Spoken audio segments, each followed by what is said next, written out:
gravando, né? Bom, Renato e Paula, isso aqui é um teste da nossa gravação que nós estamos fazendo. Hein? Eu vou fazer uma oração. Senhor, nosso Deus, nosso Pai.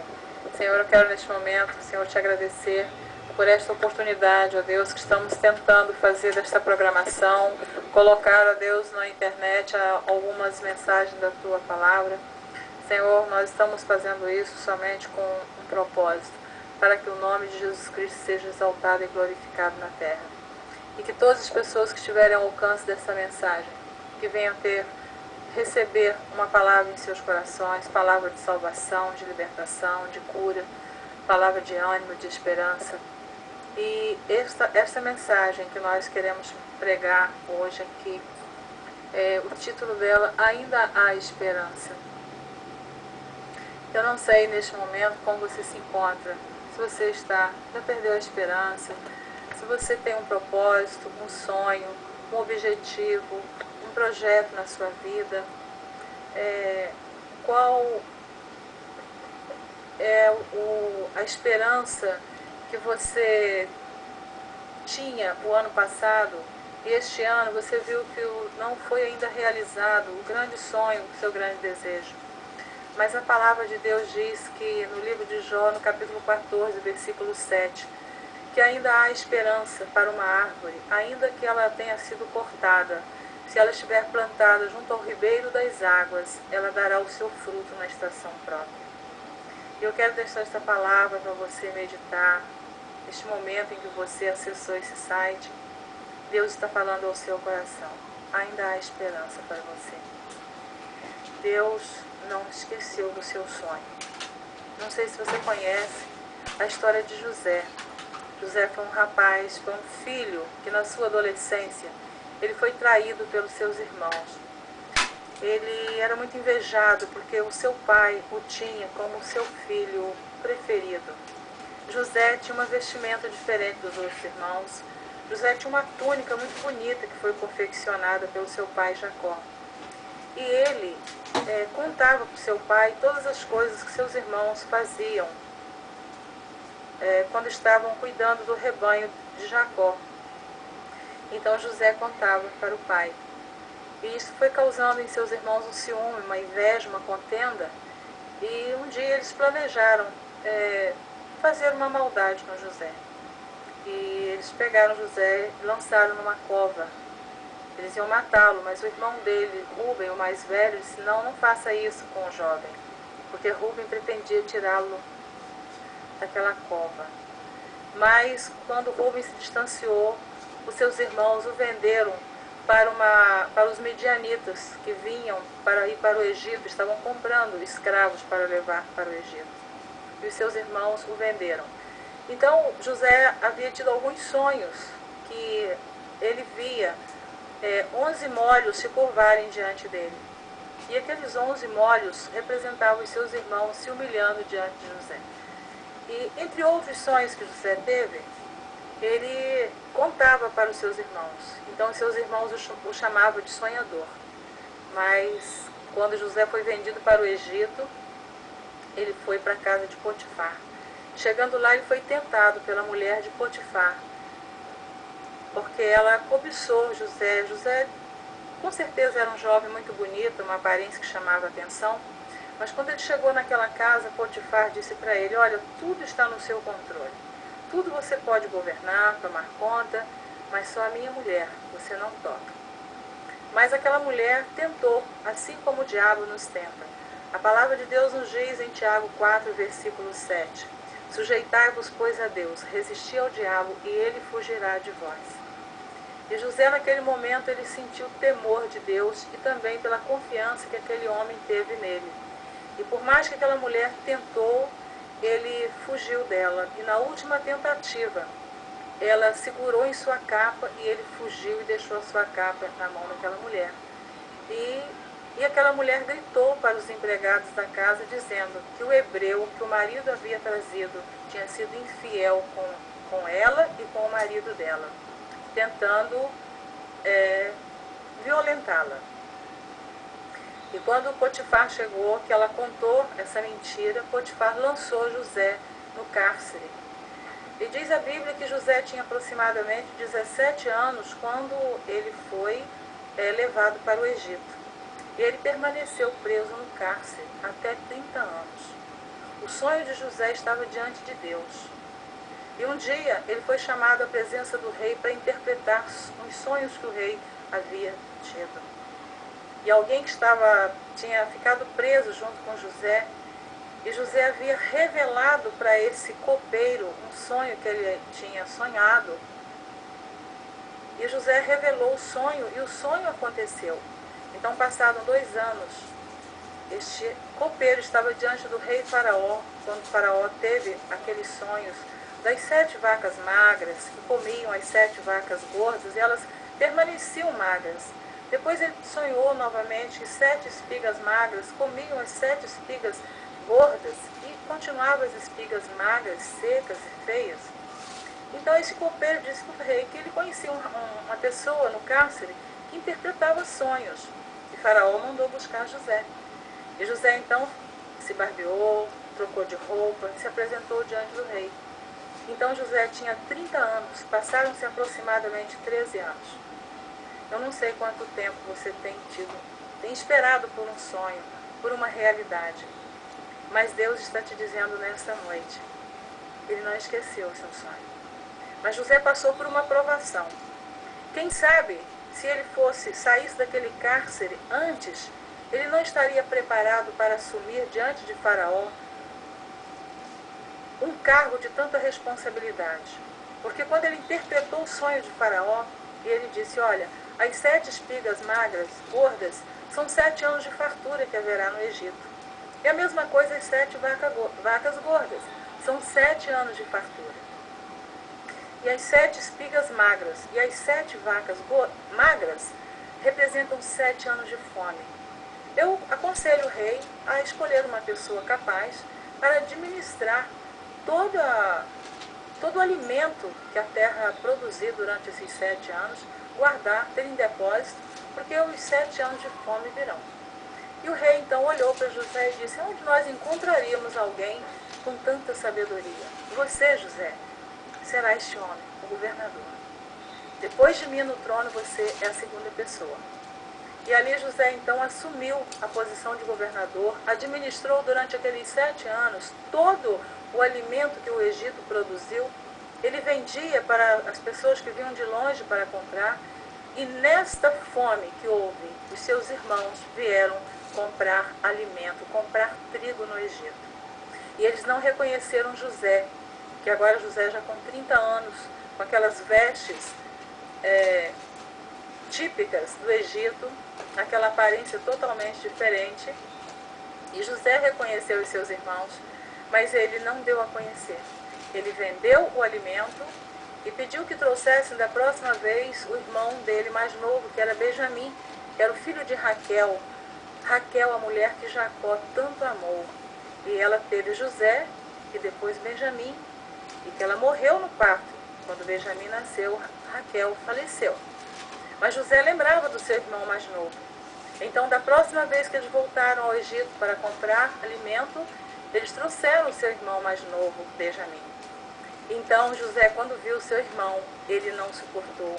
Ele se emocionou, ele chorou. Quando ele abraçou o seu irmão, que ele sentiu aquele contato, que ele pensava que nunca mais viu os seus irmãos. Ele então lembrou dos seus sonhos, que os 11 molhos iriam se curvar diante dele. E que o sol e a lua e as estrelas também iriam se curvar diante dele, que representava seus pais e seus irmãos. E José, então, teve alguns momentos em que ele tentou não mostrar para os irmãos quem ele era, mas depois ele não suportou mais. E ele declarou, eu sou José, quem vocês venderam para o Egito. E os irmãos ali choraram muito e pensaram que José ia fazer a eles um grande mal. E eles disseram, agora você vai se vingar de nós, pela maldade que nós te fizemos. E José disse, não, meus irmãos, eu não vou me vingar de vocês. Eu vou continuar dando alimento, eu vou continuar dando trigo, porque o meu sonho se tornou Esta mensagem, ela foi gravada no YouTube. Eu sempre tenho explicado que nesse site só temos direito a 10 minutos.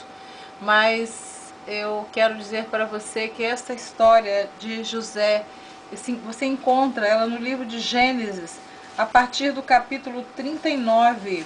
Você encontra toda a narrativa da trajetória da vida de José.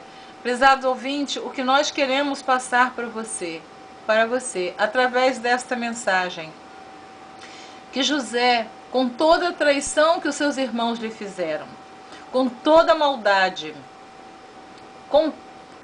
foi mais provocado pelo ciúme, porque José, como eu já falei no início, ele era um filho muito querido do seu pai, um filho obediente. E o ciúme, a inveja, causou tudo isto na vida daqueles irmãos. Mas como a mensagem que nós estamos gravando, ainda há esperança, por todas as provações que José passou no Egito, mais uma vez ele foi traído pela mulher de Potifar, que fez com que ele fosse lançado numa prisão por aproximadamente, não temos o tempo certo, já falamos de 13 anos. Mas ele ali naquela prisão, ele também foi honrado, pois todos os presos ficaram sob a responsabilidade de José. Ali na prisão ele também prosperou, porque Deus era com José. O que Deus está falando com você através desta palavra? Se você é uma pessoa obediente, temente a Deus, tem sido fiel, não importa onde você está neste momento, não importa as circunstâncias que você está atravessando, não importa a culpa que colocaram sobre você, não importa as calúnias que estão levantando contra a sua vida. Se você tem permanecido fiel, Deus vai te exaltar na terra. Aleluia! Louvado seja o nome do Senhor. Os teus inimigos verão a sua vitória. Assim como os irmãos de José viram que ele foi vitorioso. Porque José tornou-se o governador do Egito. Ele foi a segunda pessoa de Faraó. E ele foi sábio porque ele tinha a unção de Deus sobre ele. José era sábio porque Deus estava com ele. Então tudo que ele fazia prosperava. Seja uma pessoa temente a Deus. Seja uma pessoa obediente. Obedeça a palavra de Deus. Ande nos caminhos do Senhor. Não dê ouvido o que o adversário tem falado com você. Você não é perdedor. Você não é perdedora. Você é vencedor. Você é vencedora. Aleluia. Louvado seja Deus. Coloque hoje diante de Deus este teu sonho, este teu propósito, este teu ideal, este teu objetivo. Porque Deus não esqueceu do seu sonho. Ainda há esperança para você. Aleluia. E a Bíblia diz que José alimentou os seus irmãos. Alimentou de pão, de trigo, de mesa farta e abundante. Glória a Deus. Será, amados ouvintes da palavra de Deus, nós estamos agindo desta maneira? Estamos colocando mesa farta e abundante para aqueles que nos traíram, aqueles que nos traem, aqueles que nos causaram um dano em nossas vidas? Nós estamos perdoando? Nós estamos amando? Ou nós estamos nos vingando? Vamos meditar nesta palavra. Louvado seja o nome do Senhor. Aleluia. No livro de 2 Reis, no capítulo 6, está escrito uma história também. Que Eliseu, ele foi perseguido pelo exército da Síria. Eliseu, ele não temeu, mas o moço que estava com ele sentiu pavor. Porque diz-nos a Bíblia, no capítulo 6, no versículo 15, que diz assim, eu vou ler também do 13 em diante. E ele disse, vai e vê onde ele está, para que eu envie e mande trazê-lo. E fizeram-lhe saber, dizendo, eis que está em Dotã. Então enviou para lá cavalos e carros e um grande exército, os quais vieram de noite e cercaram a cidade. E o moço do homem de Deus se levantou muito cedo e saiu, e eis que um exército tinha cercado a cidade, com cavalos e carros. Então o seu moço lhe disse: Ai, meu senhor, que faremos? E ele lhe disse, Eliseu respondeu para o moço dele, para o seu servo, para o seu servidor: Não temas, porque mais são os que estão conosco do que os que estão com eles. Aleluia! Louvado seja Deus!